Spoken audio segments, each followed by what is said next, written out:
Thank you. Thank you. Thank you. Thank you.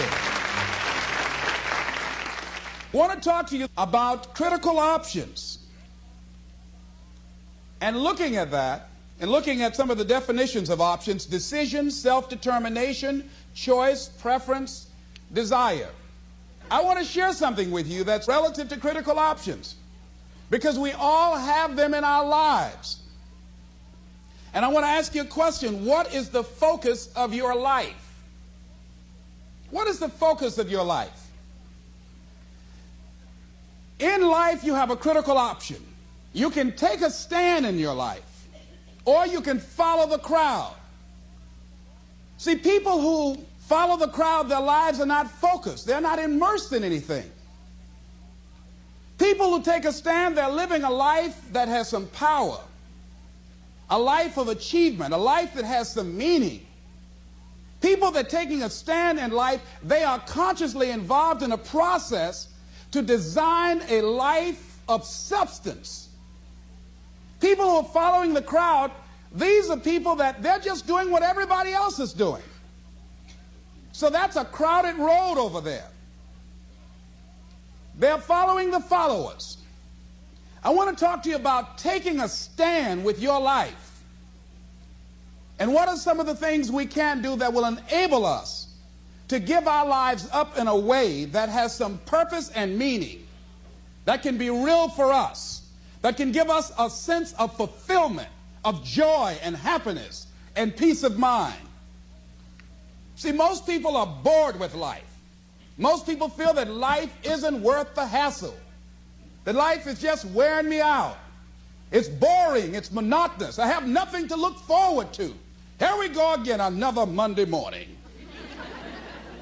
TGIF day, thank God it's Friday. Here we go again, oh boy. You see what the man meant about many people die at age 25 and don't get buried until they're 65? Doing the same thing the same way every day, looking at these faces, just walking around. I mean, you got to be aware of these faces. They affect you, you know. Try to stay around pleasant faces, and if you have an unpleasant face, try and smile more. It's good for your health. And there's another dividend: you look better too. So, looking for a way in which we can begin to give our lives some special power. Number one, commit yourself to giving your best at all times. Now, that's not easy. See, most people, and particularly those who are working in corporations, they're finding now they've got to change their behavior. We're now involved in a world economy. We will never do business the way in which we've done business in the past. We will never be able to, in the American workplace, do just enough to get by. Now the standards have been raised. Quality and productivity has been increased because of the competition. And so now average performance will not be enough. This is a new day. Competition is fierce. So people who've been locked into a behavior pattern are working just hard enough to keep from getting fired. They're being laid off, are forced into early retirement. It's a new game now. So now more than ever, it's about increased productivity. Now more than ever, it's about superior quality service. Now more than ever, it's about creating a positive atmosphere in the workplace. And people that have that competitive age, people that are hungry to make it. So you got to be hungry now. You can't just casually walk around, well, I'll get to it later on. Oh, no, this is a new day right now. Committing yourself to give your best at all times, regardless of the competition to do otherwise, or the influences of negative people that will tell you, hey, look here, don't push yourself too much. Now's the time to push yourself, to always get in the habit of giving the best that you have to share. Thinking about a situation where I had to give a lecture out in Los Angeles, California for Xerox Corporation. Well, part of what I do when my profession is doing corporate training. My passion is doing training with kids. So when I go someplace, I always try and arrange for a community group to have a group of young people together for me to work with them on a volunteer basis in the evening. So I decided to go into an area of Los Angeles to talk with someone about doing that, and they suggested that I come to speak at a community center right outside Los Angeles at Carson Community Center. And because of the gangs in Los Angeles, one of the young men that was coming there to organize it, and his mother, he had a twin brother, and he took an interest in me because I have a twin. And his twin brother was the victim of a gang ritual. They brought in a new member in a gang, and he had to prove that he was really with them and committed. And his job was just to select anybody at random and kill them. And he did that as this young guy was coming out of a store. So they told me, Mr. Brown, would you come over and talk to the teenagers here? There's a lot of depression and despair and hopelessness and people feeling powerless about the gangs. And bring with you some handouts and materials so you can do a workshop. And parents will be involved too. Would you be willing to do that? I said, well, I'm doing a full-day seminar, and I'm usually just physically exhausted afterwards. How many people you say you're going to have there? We guarantee at least 400 to 500 people there. I said, okay, I will come there and work with them and take them through this intensive. It's called Project Respect, how to create a shift in the community, how to get young people engaged in a process of creating positive peer pressure rather than buying into the negative peer pressure. Instruments and techniques of how we can provide ongoing coaching for young people to begin to change how they see themselves and their values and how to resist negative peer pressure. So I came there after working in a seminar, totally exhausted, in that Los Angeles traffic. It took over an hour to get there. Got there, they only had 7 people.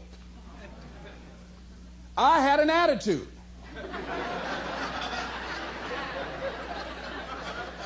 I said, you had me come all the way from Los Angeles after working all day just to talk to 7 people? You told me over 400 people were going to be here. Where are the parents? Only one parent here. My time is valuable. I've got all this material that we've copied to do a workshop. And so I went on and talked to those young people that were in the room, the 7 that were there, and I just gave them a little speech. And then I left. Went back to the hotel. That night around 3:30 in the morning, the phone rang. The minister that invited me called me and said, Mr. Brown, I've got to ask for your attention for a moment. I said, what is it? Kenyatta, one of the young men who was there, wanted to talk to you. He was the brother of the guy that was killed. He'd like to talk to you. He's been here for over an hour, and I told him, please don't call you. But he insisted. Would you please talk to him for a moment? I said, yes, put him on the phone. Kenyatta, what can I do for you? He said, Mr. Brown, I listened to your tapes for a long time. I've grown to love you and admire you.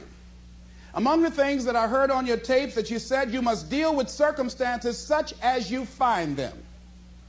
You came in this evening, and I admit, no, we did not have the numbers that you asked for. No, we did not deliver as we had promised we would. But we were looking for you, the motivator, to give us some hope. We were depressed, and we don't know what to do. We were looking for some direction. And you were so caught up in pouting with your ego because we didn't have the place full. You didn't give us your best. I said, excuse me, I was laying in bed. I sit up then. Wait a minute here.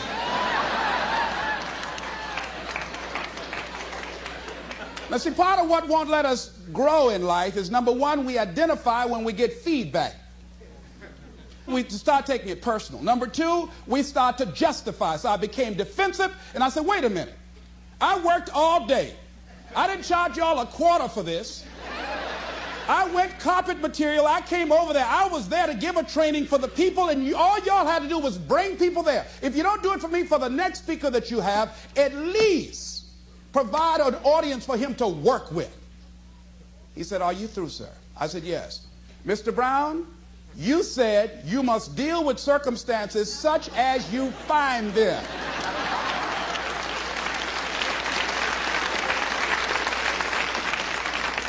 We went round and round for about 45 minutes. Because my ego on the line. I can't let this young boy out debate me. He was not intimidated. I used all the verbal gymnastics and examples I could. He would not budge. And I said, okay, I'm sorry. Give me a break. And he said, it takes a big man to say he's sorry.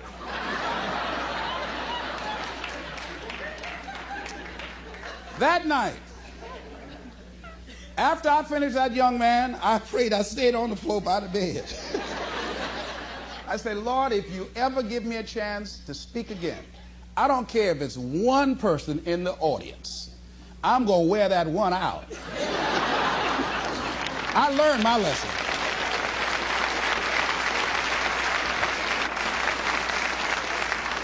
I want to read something to you called The Builder that kind of touched me. Because when you start looking at giving your best at all times, that's not easy. But when you are committing yourself to doing something, those are the standards that you set for yourself because that's who you are. If you're working on a job where you're miserable, they're not paying you what you're worth. You don't like the work, you don't like the people, and you're dissatisfied. If you have decided to continue to take a paycheck, you owe it to yourself to give it your best effort. If you get in the habit of being mediocre or doing just enough to get by, you're not hurting anybody but you. You're cheating you. The builder. There was a man who was an efficient builder. He had worked for years in a large company and had reached the age of retirement.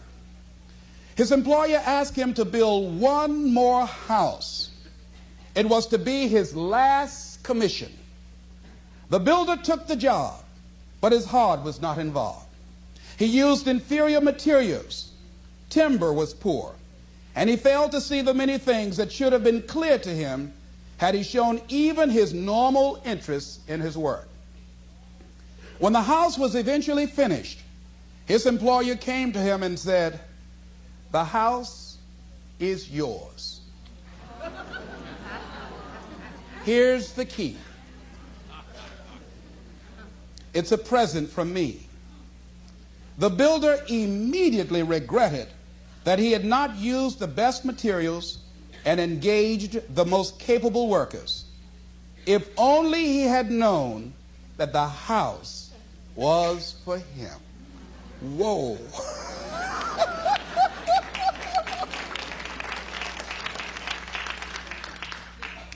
If he had made a commitment with his life, with his craft, that I'm going to give my best at all times, even if this is my last job, I'm going to give it my best shot because that expresses who I am, he would have been more appreciative of that gift. Would you imagine that?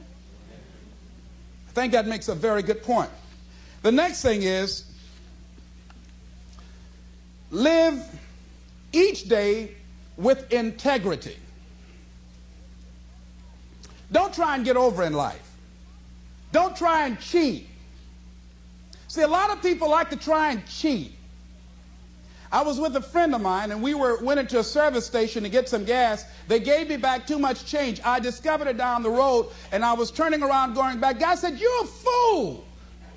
Hey, man, what when they don't give people enough change? You think they flag the people down? I said, I'm not responsible for them. I'm responsible for me. I went back and I told the guy, "Excuse me, sir, you gave me a $20 bill too much." I gave it to the guy just took it and walked away, didn't say thank you. The guy in the car laughed, said, "I told you, you fool." I'd have kept that. I said, I'm not responsible for his attitude. I don't care, knowing that he would not say thank you, I would still give it back to him. Because my image of myself says, hey, you don't take something that doesn't belong to you. That's the way my mother raised me. Don't try and cheat. Say, well, you know, this little bit won't count. Everything counts. A friend of mine was on welfare after going through a bad experience. Someone, I think she and her husband became ill. They couldn't work for a while, and they went on welfare. After they both became physically well, he said, look here, we don't ever have to go back to work. We're making more money on welfare than we made when we were working. with all the Medicaid benefits and all of the food stamps and everything. She said no. She said, we are not going to accept the checks anymore. He said, I'm not going to work. Now, you can go to work if you want to. She went down to the welfare department and said, don't send any more checks to my house. Lady said, excuse me? She said, now, I've been working here 25 years. No one has ever come in here and said, don't send any more checks here. Are you sure you're all right? Yes, I am. And she went home and told her husband, don't look for any more checks because I told them to cut the check off. Now we've got to find something to do. And they started a paper route and got over 1,500 customers and were making money hand over fist in a spirit of dignity and achievement, not ripping anybody off. That was a critical choice. She could have very easily said, well, everybody else is doing it, why don't I do it? But she decided not to follow the crowd. I like what Whitaker said, what you think about me is none of my spiritual business.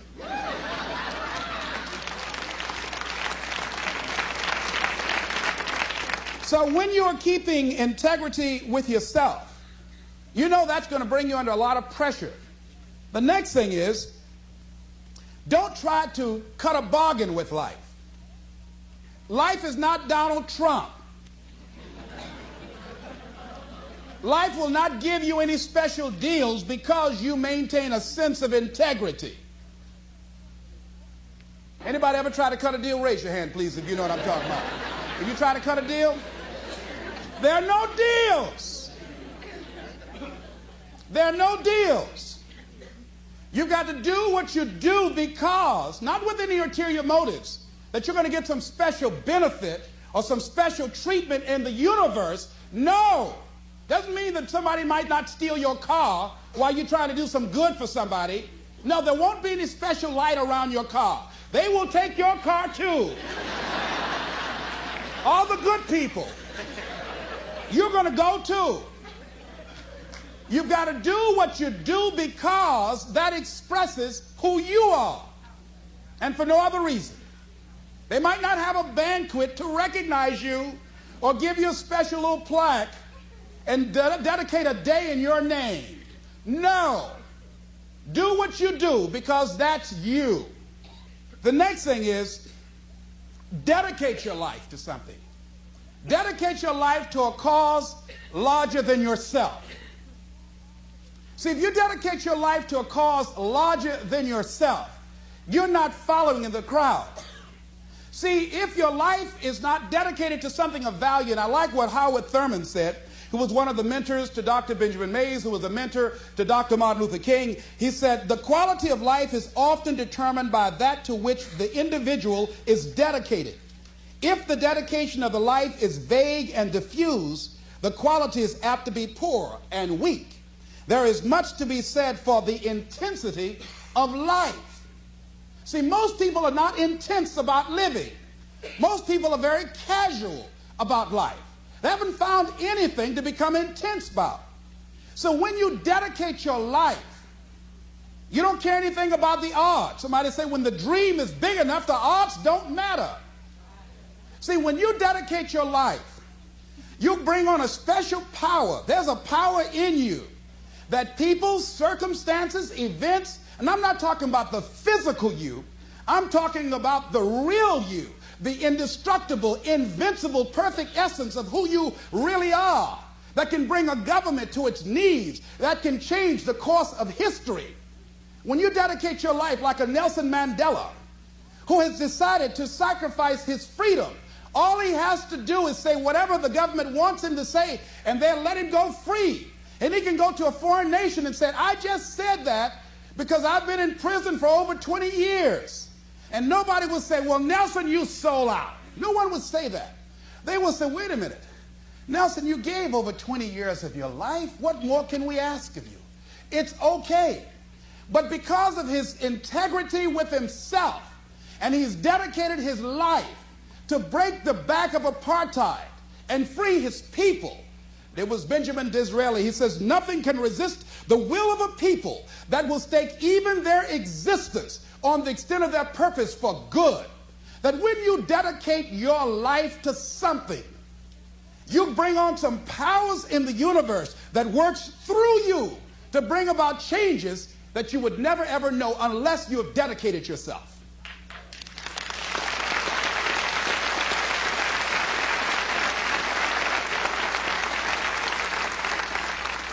So I say to you that there is a Mother Teresa in you. There's some work for you to do.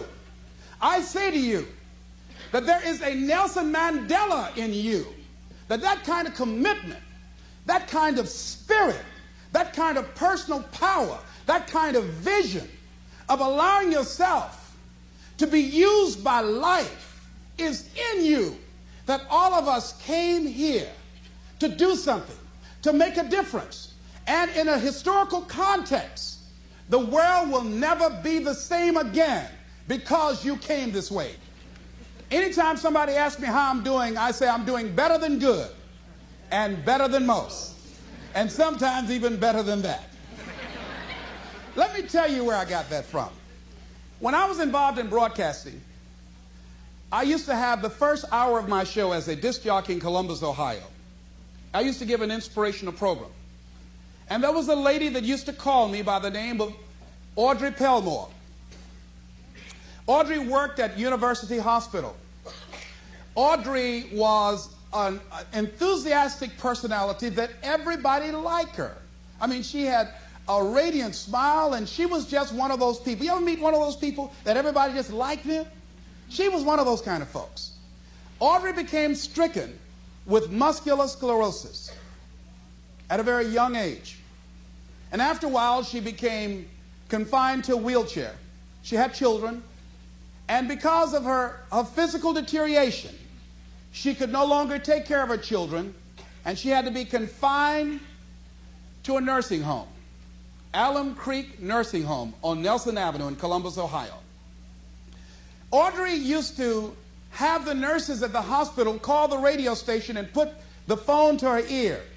And she would ask for a certain request, and I would ask her to say a few words to the listening audience. One day, while I was doing my program, I got a call from one of my regular callers, a young lady by the name of Shirley. Shirley, on this particular day, there was a sound in her voice, and I detected that something was wrong. And she said to me, "It's nice talking to you, Les. I'll be seeing you." And I said, wait, hold a minute, Shirley. There's something wrong. She says, "There's nothing wrong." I said, "There is, Shirley. I know you. Come on, Shirley, what's wrong?" Well, Shirley had been diagnosed as having cancer of the breast.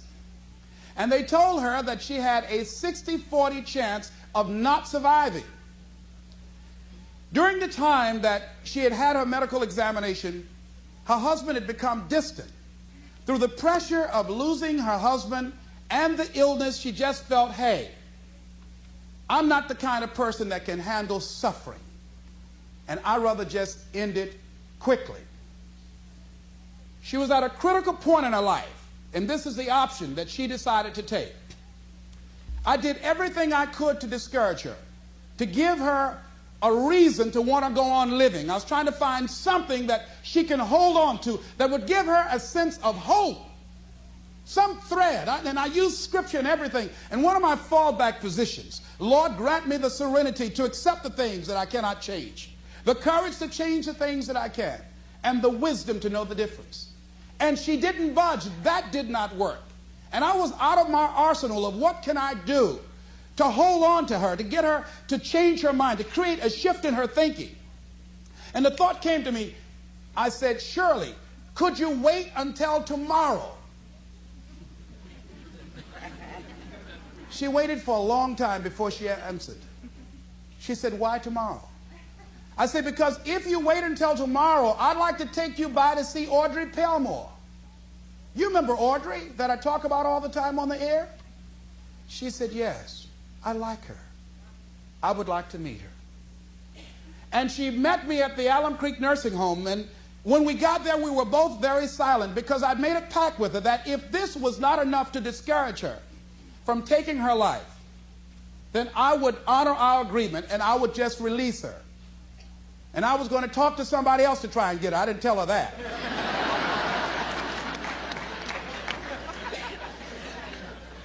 As we walked down the hall, I did not know exactly what to expect. I had not seen Audrey for some time. When we walked in the room, there Audrey was, all twisted and physically deformed. She had no voluntary use of her arms. She couldn't even fan a fly out of her face. She couldn't get up and move around. And we had to get close to her because her vision was blurred and she can't speak very loudly. And her hearing was somewhat impaired. And as we drew closer to her, I said, Audrey, this is Les. And I have a friend with me named Shirley. How you doing, Audrey? And with what strength she had, she said, better than good and better than most.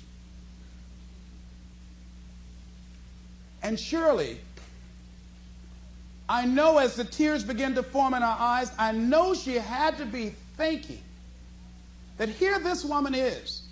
She's been on her back, a prisoner in her body for 17 years. She can't turn herself. She can't get up and go to the restroom. She said to me, Les, I'd love to be able to get up and walk out of here with you. I'd love to be able to take care of my children, to be a mother to them, to see them graduate from high school. She said, Les, I can't do that. And I'm doing better than good and better than most.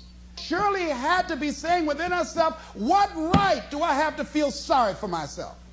What right do I have to cry out, why me? And she decided and left there with a commitment that she wanted to live with whatever time that she had left, that she had no right to cut the time off. She had no right to do that. And she left there with a new determination, a new spirit about her. And that's something about what we have, that you have. There sometimes your options are frozen. See, Audrey can't walk out of a hospital. She did not have the capacity to take care of her children, but she had a freedom of spirit. And that's what we have, wherever we are, with whatever hand that life has dealt us. We have the freedom of spirit. We can go through life whining and weeping, or we can have the kind of spirit that people will say, hey, there's a blessing to be around that person. The staff at the hospital used to go in her room to be encouraged and inspired by her because she didn't feel sorry for herself.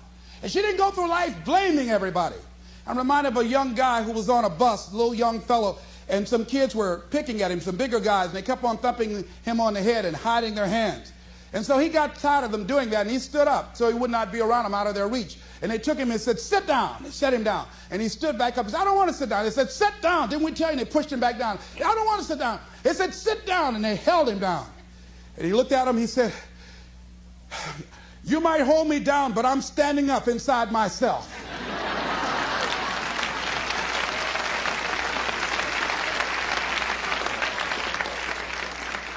And what we have got to do is know that there's something about you, there's something about us, there's a power in you that regardless of what happens to you, you can stand up inside of yourself. I think that's what the poet meant when he says, out of the night that covers me, black as a pit from pole to pole, I thank whatever gods there may be for my unconquerable soul. You have an unconquerable soul. Something that George Bernard Shaw said that I think has some power for us. I'd like to share it with you. He said, this is the true joy in life. And one of the things that he said, and I love when he talked about man and Superman, he said that we should establish a tribunal where people would be required to come once a year to give a reason why they should be permitted to go on living for the next year.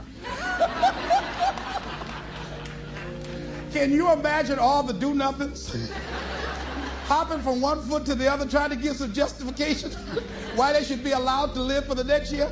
Well, what do you do? I drink a little bit.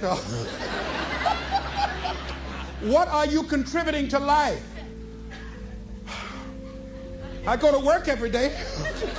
No, are you making a difference in the universe? Why should we allow you to continue to occupy this space? Can I come back to that one?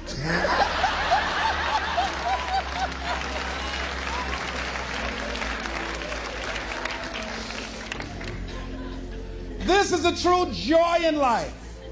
The being used for a purpose recognized by yourself as a mighty one. Being a force of nature instead of a feverish, selfish little clod of ailments and grievances, complaining that the world will not devote itself to making you happy. I am of the opinion, George Bernard Shaw goes on to say, that my life belongs to the whole community. And as long as I live, it is my privilege to do for it whatever I can. I want to be thoroughly used up when I die. For the harder I work, the more I live. I rejoice in life for its own sake. Life is no brief candle for me. It is a sort of splendid torch which I've got a hold of for the moment. And I want to make it burn as brightly as possible before handing it on to future generations. This is Mrs. Mamie Brown's baby boy, Leslie Calvin Brown, saying it's been a plum-pleasing pleasure as well as a privilege. Thank y'all here.